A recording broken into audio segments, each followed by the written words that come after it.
demais. Como eu disse a você, o homem não tinha condição de pagar. Aí Jesus olhou e disse: já que não dá para vocês virem por conta própria, eu deixo. Me faço semelhante a vocês. Pago o preço que vocês não conseguem pagar. Para quê? Para que a minha descida dê possibilidade de vocês subir. Oh, glória a Deus.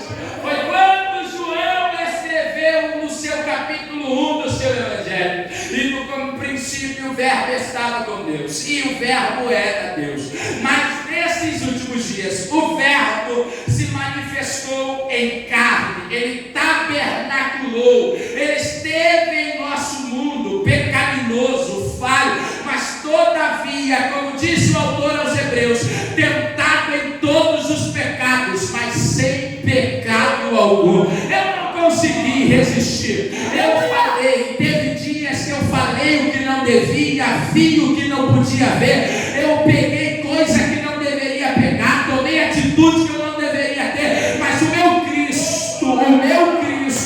ele se colocou na minha frente e disse: ele não pode, mas eu faço por ele. Eles não conseguem, mas eu consigo no lugar dele. Glória a Deus.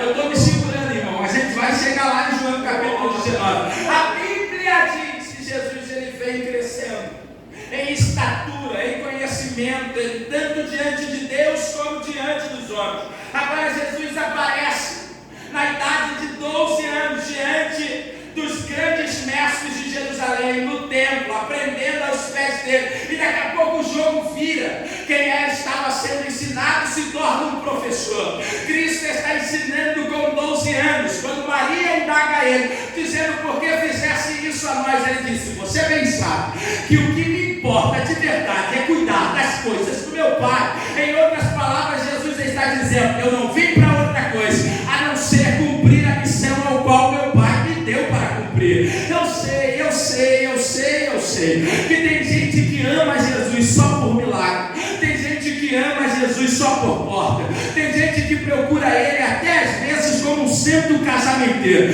Não tem ninguém para casar, ele pede a Deus para dar um casamento, e quando casa some da igreja. Mas tem gente que já entendeu que isso tudo é pequeno demais diante da missão que ele veio fazer aqui. E qual é a missão? O foco de Jesus nunca foi da porta, nunca foi da cura, nunca foi fazer milagre. Isso tudo é secundário, é sinais para apontar quem ele era, de acordo com o que João escreveu no seu Evangelho. Mas o ponto principal foi: o Filho do Homem será traído pelos da sua própria casa. Os homens religiosos vão pegar ele, os malfeitores vão esbofeteá-lo, vão humilhá-lo, mas ao terceiro dia,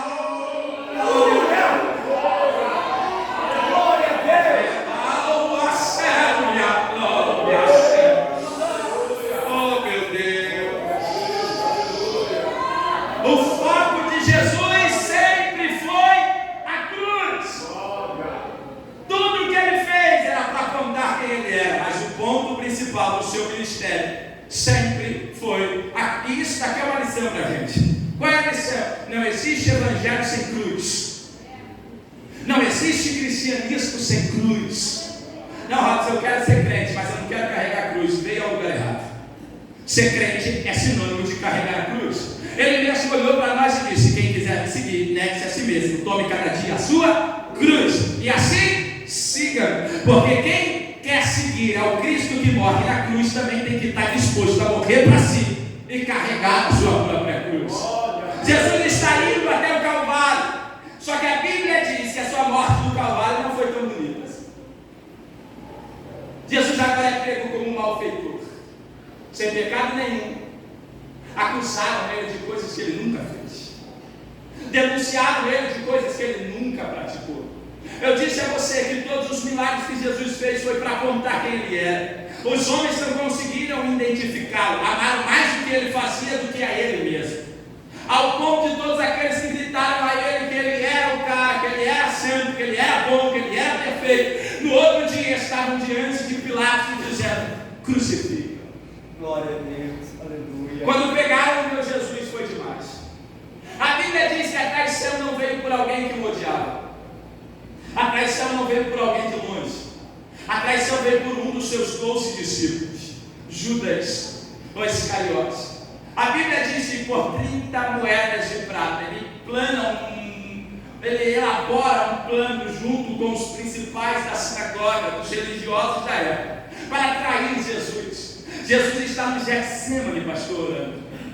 A Bíblia mostra para a gente, antes desse capítulo 19 que a gente leu, que ele estava em agonia, em dores, em sentimento, ao ponto de olhar para o céu e dizer para o Pai: se for possível, passa de mim esse cálice. Jesus está no Getsemane olhando para o céu e dizendo: a minha vontade hoje é que o Senhor rasgue todo esse plano. Se tiver outra maneira da gente fazer o que a gente está fazendo, eu topo aqui agora, mas eu louvo a Deus que a palavra não terminou ali. Aleluia. Porque a Bíblia diz que depois que Jesus apresenta a vontade dele de querer parar naquele momento, ou ele mesmo declara ao Pai: mas todavia seja feita a tua vontade. Todas as vezes que eu ministro sobre o Getsemane, eu declaro sempre à igreja: o Getsemane é o pico mais difícil do ministério de Jesus. Robson, por quê? Porque depois do Getsemane já está o ponto final do ministério dele, a morte de cruz. Então, se ele para no Getsemane, o plano do dia após aquele estaria terminado, não teria salvação para a gente, não teria sucesso para a igreja na face da terra. Ele iria desistir, e todo plano de salvação desiste por ele. Mas quando Jesus venceu a batalha psicológica do Getsemane, a manifestação do Calvário era só um detalhe.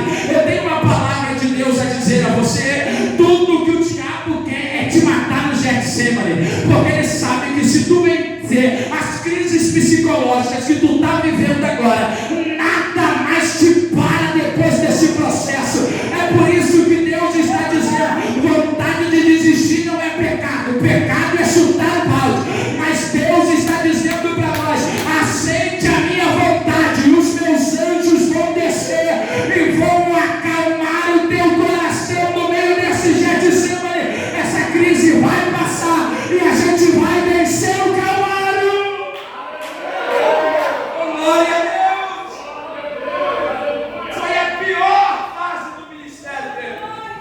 Traição, angústia, dor antecipada. A angústia é tanta que a Bíblia diz que ele suou gotas de sangue. É pior do que apanhar, irmão. É chorar por dentro sem poder fazer muito barulho. Só que a Bíblia diz que Jesus vence. O Judas aparece, dá um beijo nele, e quando os homens vão pegar a Jesus e perguntam: quem é? Ele diz: eu sou. Como num jogo de boliche, todos caem ao chão. Glória a Deus. Todo mundo se levanta e ele diz: eu já disse que eu sou, e todos são. Aleluia. Porque era Jesus demonstrando: agora eu estou pronto. Agora que eu já venci a crise psicológica, estou pronto para o Calvário. Ele é arrastado dali como um malfeitor, com tochas, com lanças pegam ele. E começa a bendita da vinha dolorosa na vida de Jesus. Primeira coisa que fazem com ele, colocam para ele ser interrogado pelo Herodes. O Herodes faz questionamento, não vê pecado nele, não encontra falha. Mas mesmo assim, com medo político, social, medo de perder todo o respeito que tem pela sociedade judaica, ele deixa passar e diz: leva esse homem a Pilatos. Leva Jesus até Pilatos. Quando chega até Pilatos, Pilatos interroga ele e diz: não tem como. Esse homem é santo. Esse homem é puro. Esse homem é inocente. Mas temendo a multidão, Pilatos decide: vou fazer o seguinte, batam ele, chicoteiem ele, e depois a gente apresenta ele à multidão para a gente soltá-lo. A Bíblia diz que são 40 açoites menos 39 chibatadas em suas costas. Só que o que a gente deixa passar abatido, e a gente não gosta de lembrar, quem viu a Paixão de Cristo sabe como é difícil assistir aquele filme até o final. A Bíblia diz que quando bateram nele, toda a historicidade desse fato diz que essas 39 pontas do azorrague agarravam nas costas de Jesus e tiravam partes do seu corpo, a pele do seu corpo, deixando ele em carne que como ovelha muda, ele foi levado até o matadouro. Ele apanhava e não gritava, escarneciam dele e ele não questionava. A Bíblia diz que ele aguentou, irmão. E o pior é que o castigo que nos traz a paz estava sobre ele. Ele foi ferido não pelo seu pecado, mas cada chibatada daquela era a minha culpa transferida para ele. E diz: e agradou a Deus o moê-lo por causa de nós. Ele aguentou, mas não por ele, mas por você. Ele suportou, não por ele, mas por você. Ele não murmurou, não por ele, mas por você. Você entende que essa batalha era para a gente, mas o Cristo ressurreto disse: eles não aguentariam, mas eu aguento por eles.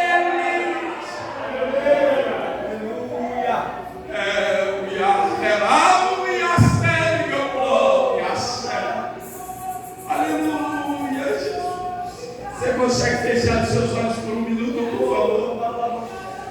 Imagine aqueles homens endemoniados abatendo as mãos do teu Cristo e batendo nele, e ele sangrando sem reclamar. Agora olhe para mim: foi por você. Glória a Deus. Ele aceitou sofrer por um momento para que você não sofresse a eternidade no inferno. A Bíblia diz que não acaba por aí. Eles pegam o meu Cristo, o seu Cristo, colocam uma coroa de espinhos sobre a sua cabeça. Pegam uma cana e começam a bater naquela coroa, até que os espinhos perfurassem o seu crânio e fixassem em sua cabeça a coroa de espinhos. Cristo suportou isso. Para piorar, quando Pilatos pegam ele e colocam ele diante da multidão, diz a Bíblia que ele sabia que por inveja o entregaram. Ele, exposto diante da multidão, ele diz: tragam preso. Colocam Barrabás diante de Jesus, colocam Jesus diante da multidão, e ele pergunta: quem vocês quereis que soltasse? A Jesus, o Barrabás. E a multidão começa a gritar: Barrabás, Barrabás, Barrabás. Eles perguntam: e do Cristo, o que nós devemos fazer? Eles declaram: crucifica. O que mais mexe comigo não é que a gente fique escandalizado de gente que viveu milagre com ele, que foi curado por ele, foi restaurado por ele, agora está gritando: crucifica. Nós queremos Barrabás, nós não queremos ele.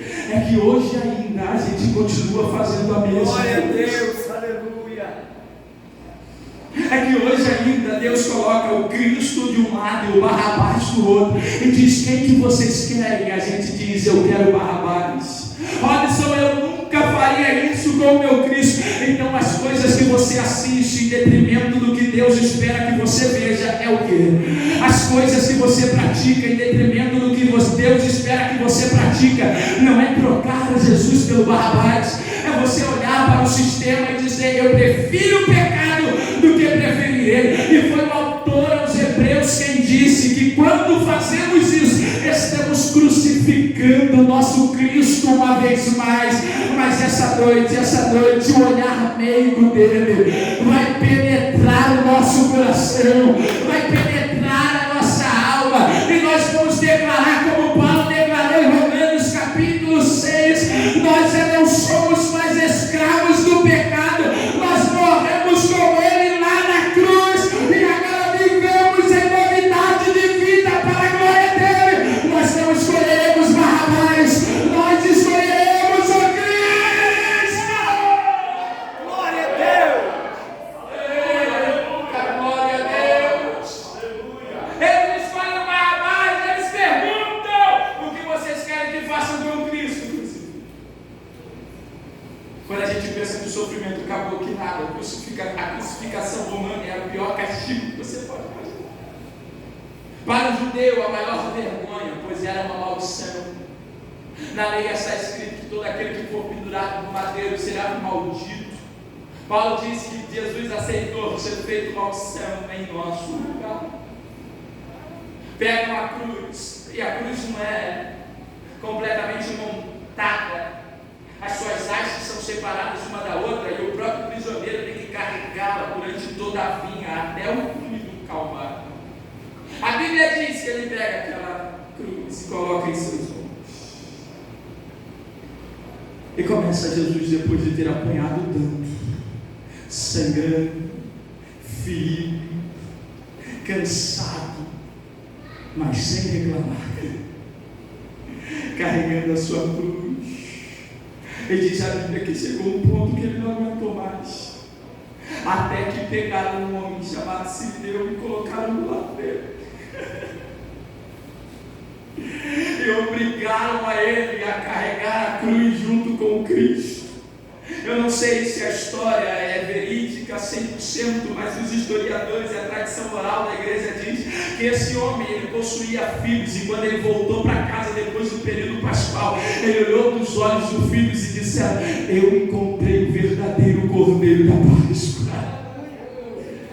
A história da igreja conta que os dois filhos dele se converteram e ganharam não sei quantas mil almas para Cristo, porque ele estava no lugar certo, na hora certa, e olhou no olhar do negro Nazareno. Ele ajuda a carregar, chegaram no alto da cruz, e diz a Bíblia, e colocaram as suas mãos no madeiro e pregaram com os pregos. O problema é que a cruz já estava preparada antes, medida antes. Os historiadores dizem que a mão de Cristo, por ser maior do que Barrabás, não alcançava o buraco dos pregos. E você espera que os romanos iriam ser capazes de perfurá-lo novamente? Que nada. Esticaram o braço de Jesus o máximo que podiam e cravaram os seus mãos naquele madeiro. Eu não sei se você pode ouvir, mas a agonia da minha alma escuta esse barulho todas as vezes que eu leio a Bíblia. Os romanos pegando o martelo e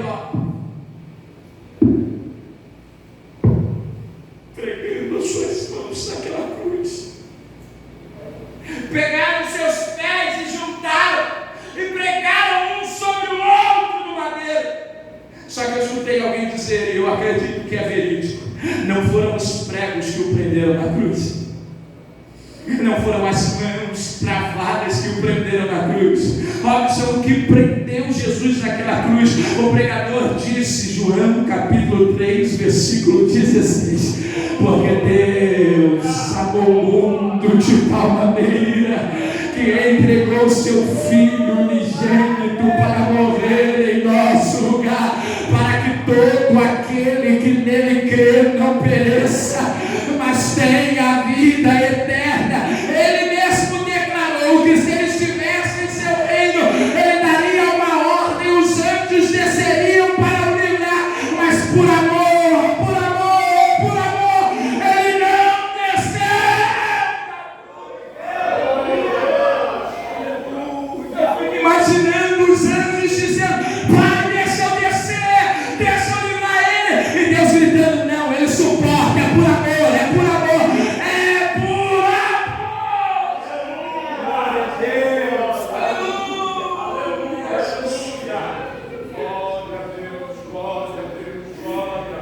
Ele é agarrado no Calvário e declarou Paulo em Romanos capítulo 5, porque Deus prova o seu amor por nós, entregando o seu Filho para morrer por nós, sendo nós ainda.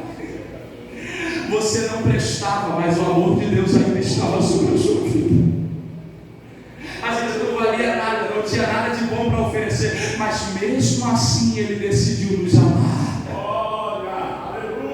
A Bíblia diz que Ele está no alto do Calvário. Nós estamos no texto que a gente leu. Diz a Bíblia que Jesus está lá e Ele faz algumas coisas. A primeira é quando Ele olha e diz: eu tenho sede. Eles vão até Jesus, pegam um vinagre e colocam sobre a sua boca para tentar escarnecê-lo. Sabe a Bíblia diz que Ele cospe aqui? Lá na direita e da esquerda estão crucificados ao lado dele, um olha para o outro e um olha para Cristo e diz: tu és. Olha essa pergunta de novo. Você lembra de um episódio que isso aconteceu? Mateus capítulo de número 4. Jesus está no meio do deserto, diabo, se tu és. Agora Jesus está no alto da cruz e desafia ele de novo, se tu és. Em outras palavras, o que o diabo está dizendo é: se tu é tão poderoso, por que tu não mostra o teu poder agora? Se tu é o filho de Deus, por que teu pai deixaria você passar pelo que você está passando? O ladrão da cruz não sabe, mas ele está olhando para a salvação e está escarnecendo da salvação que está diante dele. Ele olha para o Cristo e diz: se tu é realmente quem tu diz ser, desce daí. E melhor, além de descer, tira a gente também. Aí eu vou crer, gente, interessante. Você acha que é da de agora? Certinho? Ele está condicionando a fé que tem em Jesus. Se você fizer algo de bom para mim, eu acredito no Senhor. Aqui não tem, aqui o pastor senta aí. Mas na minha igreja de vez em quando acontece. Tem a galera que aparece do nada, olha para Jesus e fala: Jesus, se tu fizer, Jesus olhando, não vou fazer não. Eu não posso afirmar, mas eu acho que tem hora que Deus faz uma Bíblia. Eu não sei, não posso falar, eu não tenho base bíblica para falar. Mas eu acho, coisa da cabeça minha, humana. Tem hora que eu olho para o céu e falo assim: o Senhor está fazendo de propósito. O Senhor tem poder para fazer, o Senhor pode fazer, mas o Senhor não quer fazer de mim mesmo. O Senhor está olhando para dizer assim: agora é tu que manda em mim, não é eu que mando, mas tu não. Não, mas se o Senhor fizer, eu acredito. Eu dizendo: quem disse que quem depende de tu sou eu, é tu que depende de mim. Se tu parar de fazer, meu filho, quem perde é tu, sou eu. Se eu fizer, eu sou Deus. Se eu não fizer, eu continuo sendo da mesma maneira. Tu tem que crer em mim, sabendo quem eu sou, não no que eu faço. O ladrão da cruz olha para ele e diz: aí, mostra aí agora, me tira daqui que eu acredito no Senhor. Ou do lado direito olhou para ele e disse assim: você não teme a Deus, nem estando debaixo da mesma condenação. Nós somos culpados. Primeira coisa que acontece na vida dele: reconhecimento de culpa. Porque a gente que finge que não tem pecado, irmão, nunca alcançará a graça de Deus. Salomão escreveu em Provérbios que aquele que confessa e deixa alcança a misericórdia, mas o que encobre nunca prosperará. O ladrão entendeu que quando nós estamos diante da salvação, a gente não tem que jogar pecado para debaixo da tapete, a gente tem que assumir o erro que a gente cometeu. Ele olha para o ladrão e diz: nós somos pecadores. Ele não, reconhecimento de santidade. Ele é puro, ele está aqui não pelo que ele fez, mas ele está pagando por algo que ele não deveria estar pagando. Terceira coisa, acessa a oportunidade. Se lembra de mim quando entrares no teu reino. Nunca vi alguém que confesse pecado, reconheça a santidade dele e peça por misericórdia não ser respondido com essa resposta maravilhosa. Qual, Robson? Ainda hoje estarás comigo no paraíso. E essa graça continua acessível a todos nós no século 21. Qual é a graça, Robson? Se nós confessarmos a nossa culpa, reconhecermos a santidade dele e clamarmos por misericórdia, ele olhará nos seus olhos essa noite e dirá: eu te perdoo e escrevo o teu nome no livro da vida, e estarás comigo para sempre no meu reino. A Bíblia diz que por último Jesus faz a declaração que nós lemos, vendo que tudo estava cumprido. Ele declarou: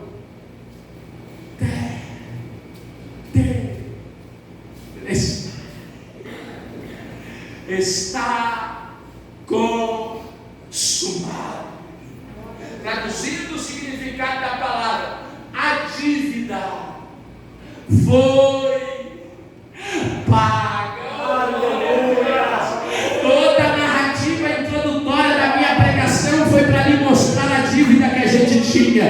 Só que agora, no ápice do Evangelho de João, capítulo 19, Jesus está na cruz dizendo: Pai, lá no Éden a dívida começou. O passado dos santos, eles continuaram devedores, mas agora não olha mais para eles. Eu tomo a dívida deles para mim e pago no lugar deles. Paulo escreveu em Colossenses dizendo que a cédula de culpa caiu, meu Deus do céu, que era contra nós,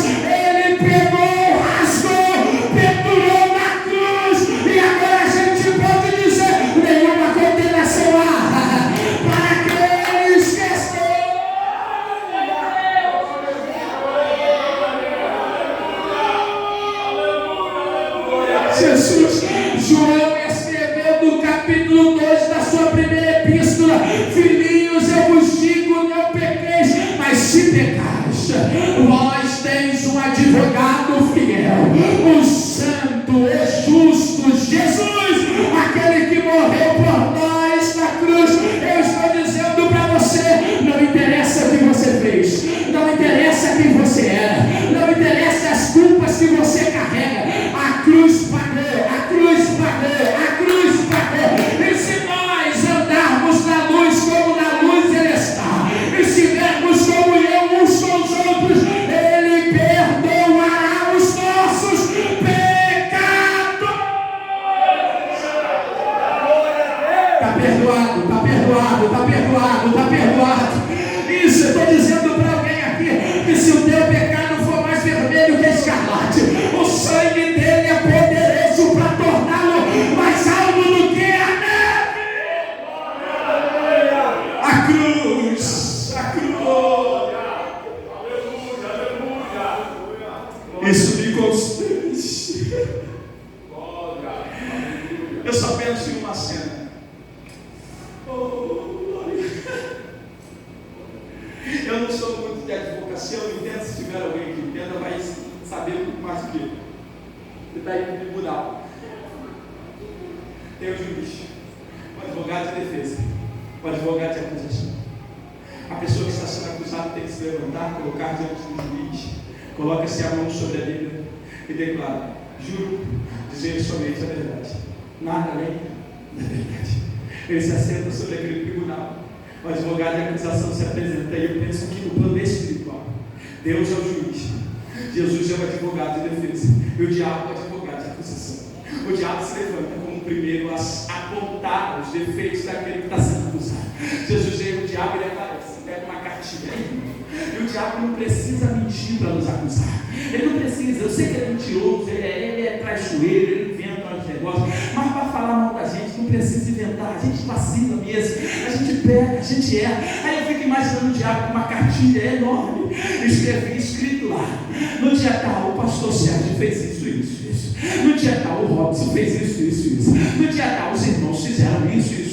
E o Senhor sabe que na tua lei, olhando para o juiz e dizendo: na tua lei está escrito que todos aqueles que cometerem esse tipo de pecado são dignos do inferno, são condenados. O Senhor não pode negar, o Senhor estava lá, o Senhor viu, o Senhor sabe o que eles fizeram. Eu não estou inventando, eu fico imaginando Deus olhando para a cartilha de acusação e dizendo: é verdade, eu vi, eu estava lá, vai ter que ser condenado. O advogado de defesa levanta a mãozinha e diz: protesto, eu tenho algo que pode modificar tudo isso. Ele vem com um papel na mão, glória a Deus, apresenta ao juiz, e o juiz pega o papel e abre. E quando ele abre, está escrito lá: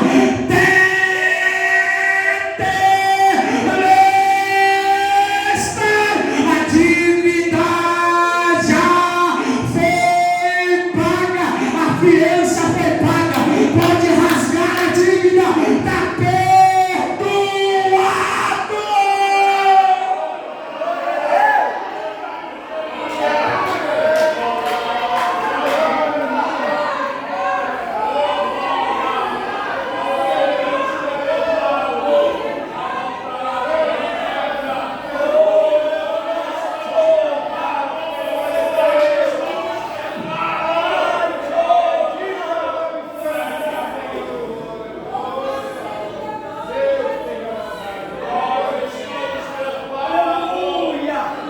Eu fico imaginando o juiz batendo o martelo e declarando: arquivo o caso, justificado, foi justificado. Oh, glória a Deus, irmão. Como eu queria que a essência do perdão tomasse conta do teu coração agora. Como eu queria que toda acusação do diabo caísse por terra da tua vida. Ele fica noite atrás de noite gritando dentro do teu ouvido: você não merece, você não pode, você não é digno. Olhe para ele e diga mesmo: é verdade, Satanás, eu não mereço, eu não sou digno, eu não estou valendo muita coisa, mas você só esqueceu de um detalhe. Qual? O sangue de Jesus me purifica de todo o meu pecado. Sabe qual é a raiva do diabo, irmão? É que a gente não merece, mas a graça nos abençoa. A misericórdia, oh meu Deus, eu estou dizendo para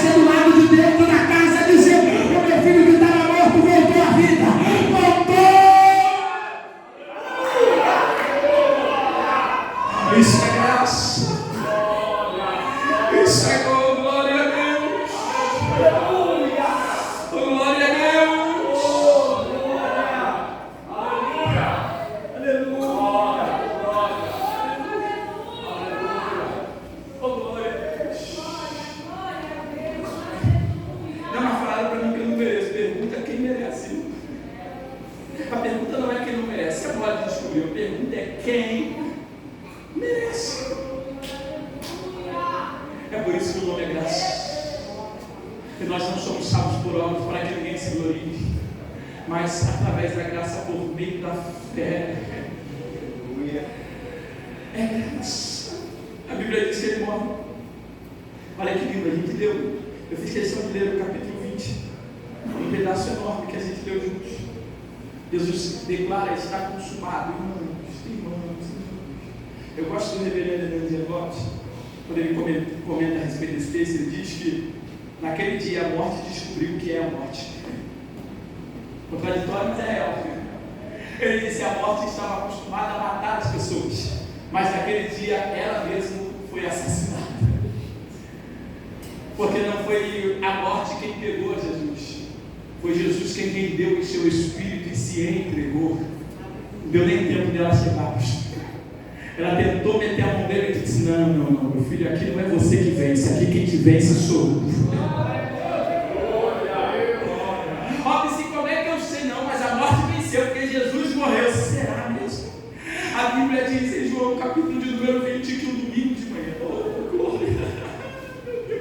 a Bíblia diz que no domingo de manhã as Marias, João fala só da Maria Madalena, mas Mateus escreve a respeito das outras Marias, e Lucas escreve sobre as outras mulheres que mantinham o ministério de Jesus enquanto estava manifestado de forma terrena aqui na terra. E a Bíblia diz que essas mulheres vão até o túmulo. Qual é o propósito delas de ir até o túmulo?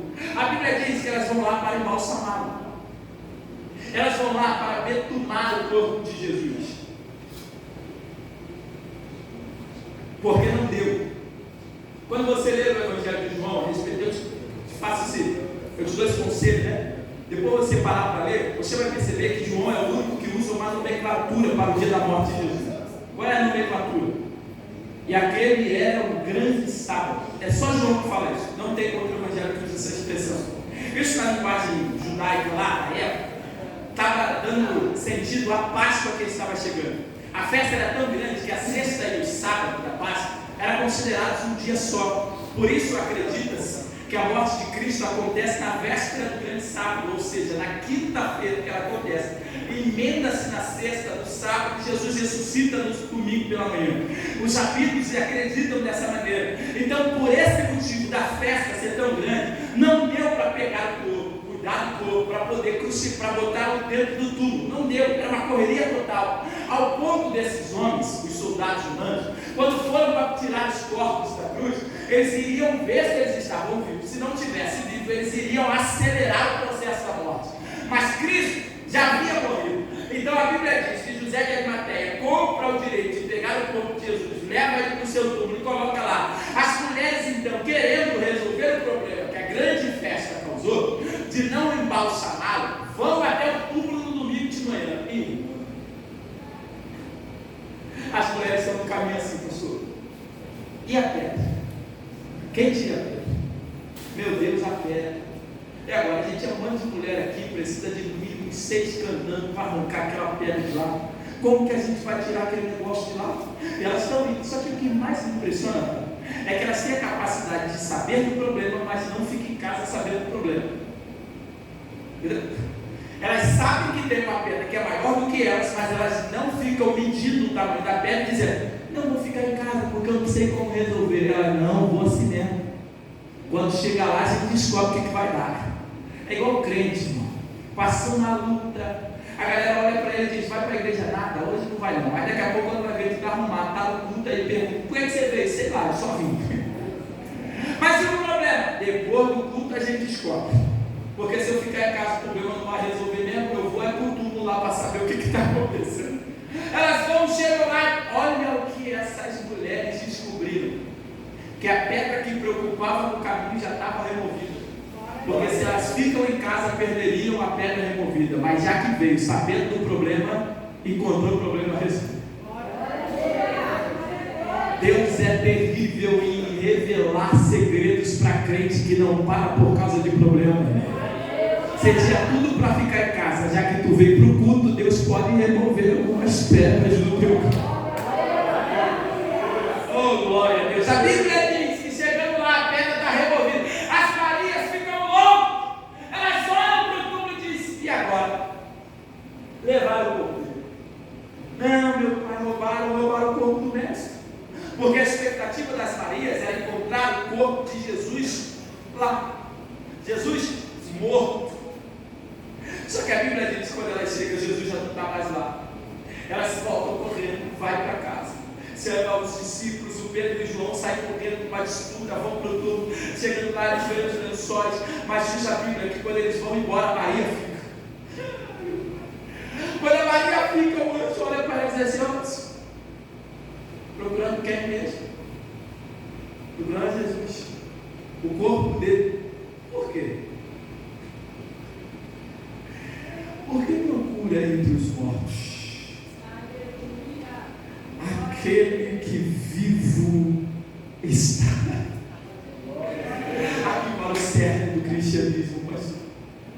É aqui que mora o ápice da nossa fé. É onde a gente deveria olhar todos os dias e dizer: uau! Bateram nele, pensaram que ganharam ele da cruz.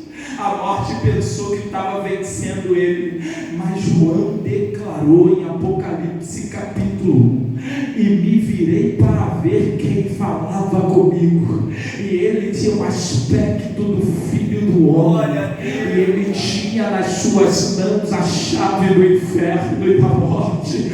Porque no dia que Cristo morreu e 3 dias passou no seio da terra, ao terceiro dia o anjo da morte passou lá. Eu fico imaginando o mundo espiritual, eles passando para fazer a revista, e eles olhando: ei, Maomé, está aqui. Allan Kardec, está aqui. O Buda, está aqui. Jesus Cristo, teve uma falha no sistema. Até passou por aqui, mas não deu para segurar ele não. Ao terceiro dia ele rompeu com tudo que tentava travar ele aqui, e ele ressuscitou, e hoje ele vive. Eu estou dizendo para você que o meu Cristo, o teu Cristo não foi vencido naquela cruz. Maltrataram ele, escarneceram ele, mas ao terceiro dia os agrilhões da morte não conseguiram travar o meu Cristo. E Paulo escreveu o hino de louvor em 1 Coríntios capítulo 15: onde está a morte, o teu aguilhão? Onde está o inferno, a tua vitória? Tragada veio a morte pela vitória.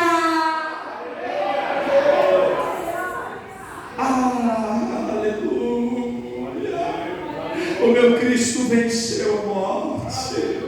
O teu Cristo venceu a morte, e agora ele está sentado à direita de Deus Pai, como um bom sumo sacerdote que pode se compadecer das nossas fraquezas. Ele venceu para que eu e você vencêssemos. Paulo declarou em Romanos capítulo 6 que na sua morte nós morremos com ele ao descermos as águas do batismo, e na sua ressurreição nós também ressuscitamos para a novidade de vida. Nós morremos para quem éramos, e agora, como Cristo ressuscitou, nós também estamos vivos nele espiritualmente. A morte não venceu ele. E sabe o que eu acho mais lindo? É que assim como ele ressuscitou, haverá um dia em que todos os que creem no Senhor não serão abandonados na morte, mas ao soar a última trombeta, os mortos ressuscitarão com ele, e nós, os que estivermos vivos, seremos arrebatados. Ele venceu a morte, e a igreja também vencerá, porque de modo algum nós passaremos pela segunda morte. Ainda que a primeira nos pegue, a segunda não vai nos pegar, porque quando ele voltar, não haverá mais dor, não haverá angústia, não haverá tristeza, a morte não vai nos atingir, estaremos vivos com ele para sempre.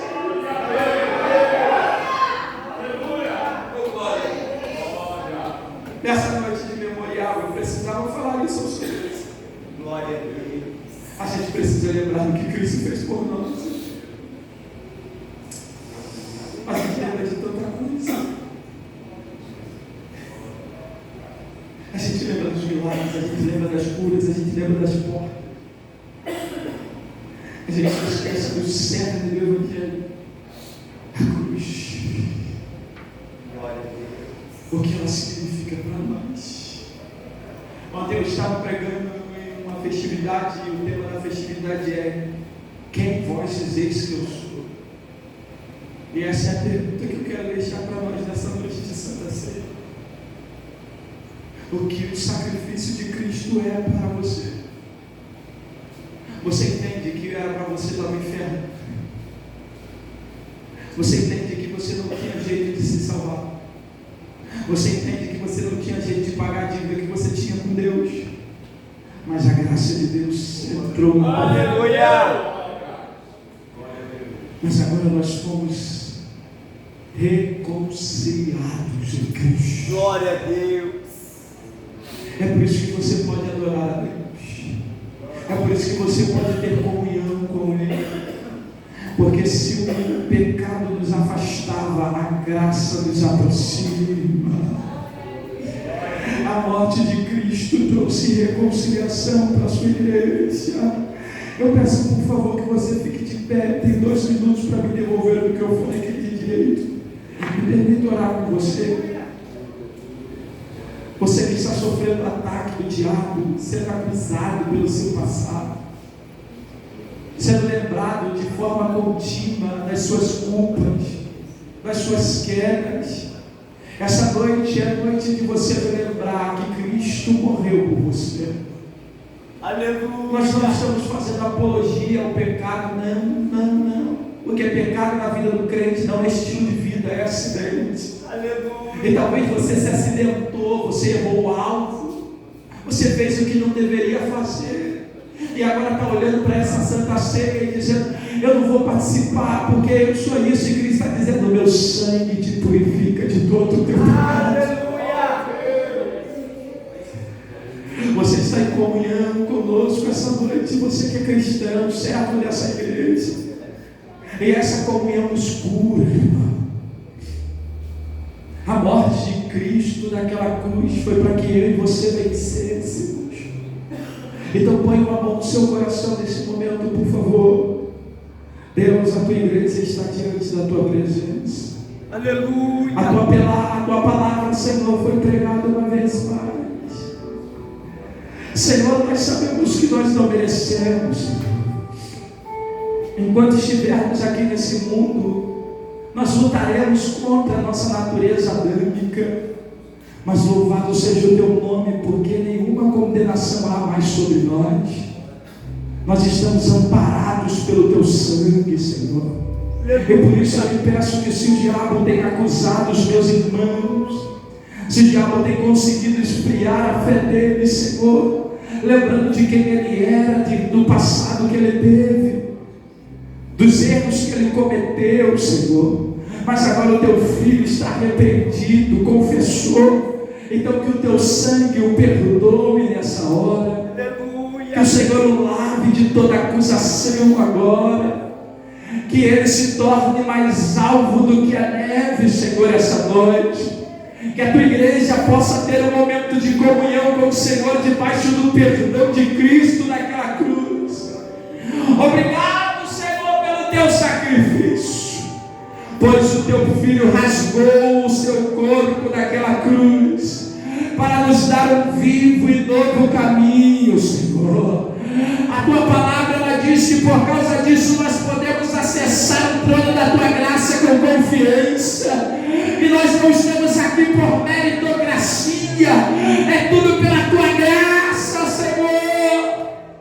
Perdoa-nos uma vez mais, lava-nos e quebranta o nosso coração diante da tua presença.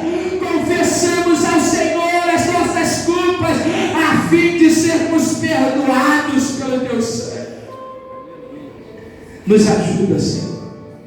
Essa é a minha oração a ti, abençoando a tua amada igreja, em nome de Jesus. Existe alguém no nosso meio que quer entregar a sua vida a Jesus essa noite? Alguém que não é cristão, não serve ao Senhor, ou se desviou da igreja, quer voltar, entendeu o plano da graça e quer entregar a sua vida para Jesus essa noite. Se tiver, essa é a sua oportunidade. Mas se não, que Deus até o fim do mundo possa falar no seu coração. Eu agradeço a minha oportunidade em nome de Jesus. Glória a Deus. Você pode dar uma salva de palmas para Jesus, pela vida do nosso irmão. Glória a Deus.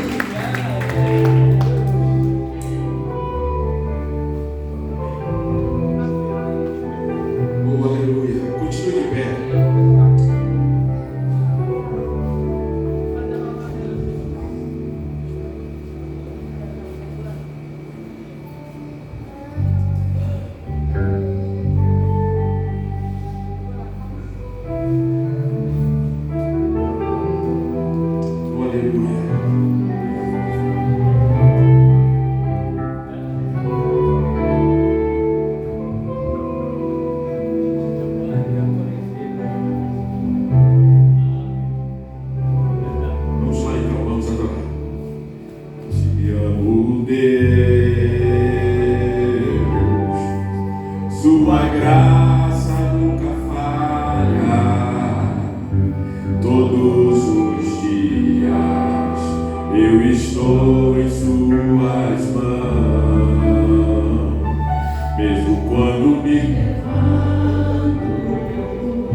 Vai nos trazer, e eu quero ser bem sucinto nessa leitura, falando da última página, lendo a última página de Mateus 26, 26, nós íamos ler até ali 11, né? Porque eu recebi do Senhor que também vos ensinei, que o Senhor Jesus na noite que foi traído, tomou o pão, dando graça, né? Mas eu quero ler esse texto aqui que vai ser menor, vai dizer que 26, 26, vai estar aqui atrás.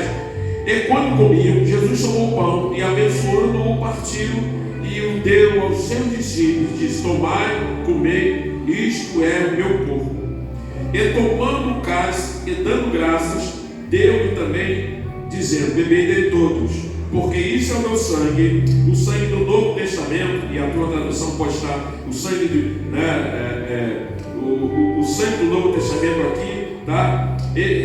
Mas a tua tradução pode estar diferente, que é derramado por muitos para a remissão dos pecados. Digo-vos que desde agora não beberei deste fruto da vide, até aquele dia que eu beba de novo convosco no reino de meu Pai. E tendo cantado o hino, os historiadores vão dizer que é o Rablel, tá? Do Salmo 118 até o 150, vai dizer que saíram para o Monte das Oliveiras. Então você vai ver que ele vai dizer que o corpo dele, tomando pão, né, é o corpo, e do vinho, ele vai dizer que é o novo pacto, é uma nova aliança, ou o Novo Testamento. Então, nesse ato que faremos, Paulo vai dizer que é um memorial. Foi pregado aqui, então, pare e pense. A cruz não era para Jesus, era para a gente, para nós que foi pregado aqui. Tudo que Jesus padeceu, não era para ele ter padecido, porque ele era santo, porque ele era o Deus encarnado. Foi falado aqui desde o princípio, era o verbo era Deus, o verbo estava com Deus, porque era Deus. Então, Jesus não precisava fazer nada daquilo que ele fez, mas por amor, ele fez por você. Por isso, eu já quero chamar o diácono Ricardo, eu quero chamar também a missionária Ione para vir à frente, para pegar o primeiro elemento. Nós vamos apresentar os dois elementos, tá bom? Para nós ganharmos tempo. Geralmente a gente apresenta o primeiro, depois apresenta o segundo, mas eu quero, nessa hora, pedir que esses dois irmãos, o diácono, não, é o pão, isso, venham para o altar, que nós estaremos apresentando o primeiro e o segundo elemento, no nome de Jesus. O grupo de louvor, se quiser cantar outro hino, já pode se preparar, tá bom? Quero chamar também, nesta hora, também a diaconisa Patrícia, tá bom? Já quero que ela pegue também, tá bom? E a pastora Viviane também, pastora, nos ajude aí, o segundo elemento, porque estaremos orando. Aí nós vamos fazer o seguinte: os irmãos vão servir primeiro o pão e depois que estaremos servindo o vinho, ou, né, o segundo elemento. E eu quero que no segundo elemento você vai trocar o seu cálice com alguém. Aqui a gente faz isso, porque Santa Ceia é comunhão, é coinonia. Assim como vamos estar felizes no céu, temos que estar felizes aqui na terra em fazermos esse memorial. Quem vai pegar o seu vinho, na hora que nós depois for apresentado a você, eu vou dizer: troque o seu cálice com alguém. Você vai trocar o cálice com alguém e vai liberar uma palavra de vitória na vida dele. Se for esposa, fala: eu te amo, mas receba a bênção de Deus. Se for um irmão, seja abençoado, seja cheio do Espírito Santo, seja cheio do poder de Deus. Não sei o que vai falar, mas eu quero que você profetize na vida desse irmão, ou desse pastor, desse companheiro do seu ministério, não importa. Você, nesta hora, vai estar declarando e profetizando sobre a vida dele. Pai, nós nessa hora queremos apresentar o primeiro e o segundo elemento. Deus maravilhoso, nós sabemos que esse pão foi feito na padaria, talvez uma pessoa que nem te serve, talvez ele não conheça, mas eu quero pedir a sua bênção, as suas bênçãos para ele. Senhor, quero declarar agora em nome de Jesus, Pai, que ao comermos do primeiro elemento e bebermos do segundo elemento, que simboliza o sangue de Jesus, o meu irmão seja curado, a minha irmã seja cheia do Espírito Santo, a minha irmã seja renovada, que haja dons espirituais, que haja, Senhor, os frutos do Espírito sobre a vida desses irmãos. Por isso, meu Senhor, eu quero lhe apresentar nesta hora, no nome de Jesus, Pai, eu lhe apresento o primeiro e o segundo elemento, em nome de Jesus. E o texto vai dizer: e tendo dado graça, o partiu e disse: tomai e comei, esse é o meu corpo que é partido por vós, em nome de Jesus. Eu quero que tu dê uma linda salva de palmas para Jesus. Para Jesus, é para ele, meu irmão, é para ele. Cadê você? Isso, porque ele morreu, Que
era sem pecado e não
O inimigo fez de tudo para você não vir. Tentou colocar tristeza, tentou colocar desânimo, tentou oferecer você para pecar, mas você resistiu. Talvez você tenha feito algo realmente, como já foi falado aqui, porque todos pecaram. Então nós erramos todos os dias. Mas olha, eu quero trazer ainda o que o pastor, o presbítero falou nessa noite. O sangue de Jesus nos purifica de todo o pecado. Por isso ele tentou te parar, ele tentou te enfraquecer. Mas você está aqui para participar. Você foi justificado. Eu e você, nós somos justificados. Porque se confessarmos os nossos pecados, Ele é fiel e justo para nos perdoar o pecado e nos purificar de toda injustiça. Então, em nome de Jesus, eu declaro que você, através da palavra do Senhor, você está justificado. Você é santificado pela palavra. Então participe desse primeiro elemento em nome de Jesus. Pode participar do primeiro elemento. Participe aí.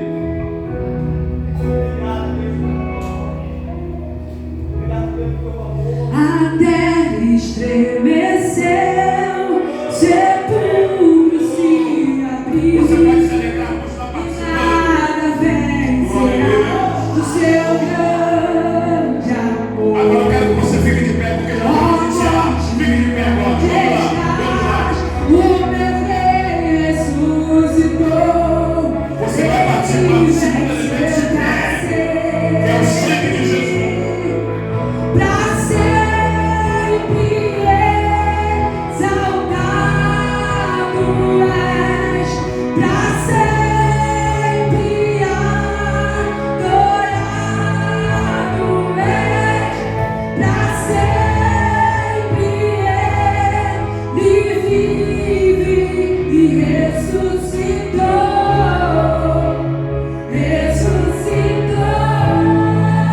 Ele ressuscitou. Então agora os irmãos vão se entregar o segundo elemento, tá bom? Você já participou do primeiro, agora vai ser o segundo. Você vai receber, espera todo mundo receber.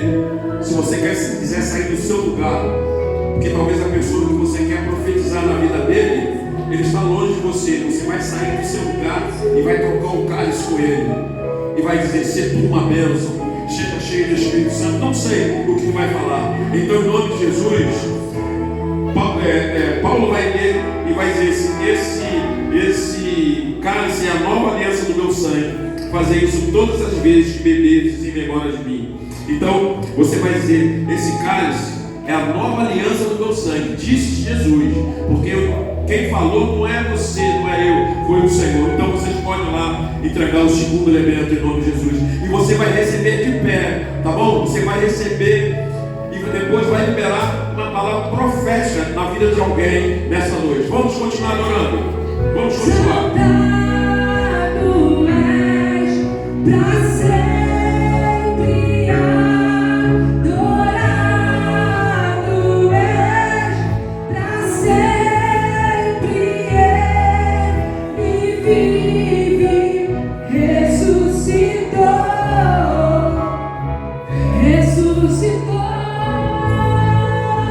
Esse cálice é a nova aliança do meu sangue, disse Jesus.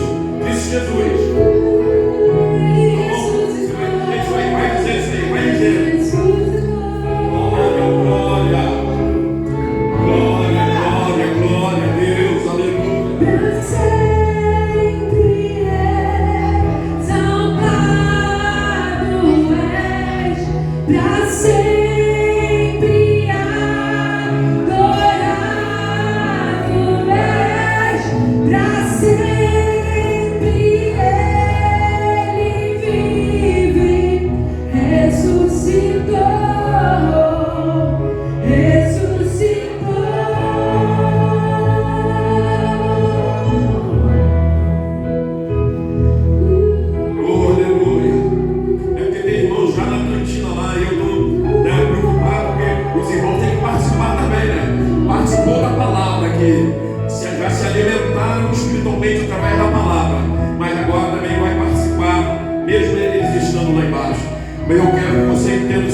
Deus tem algo para você e para mim.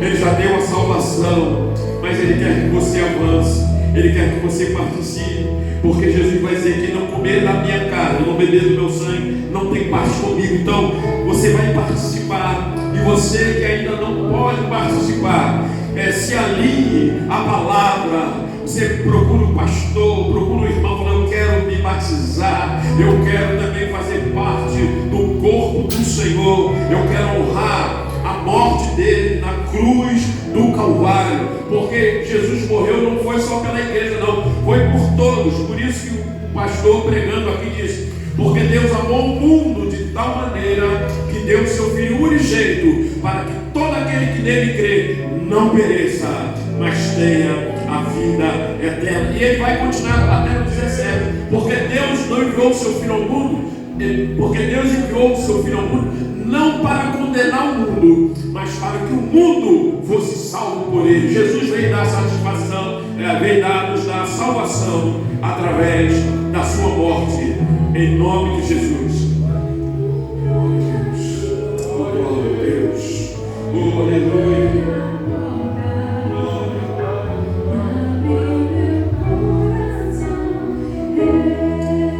Ergue agora o segundo elemento. Senhor, no nome de Jesus,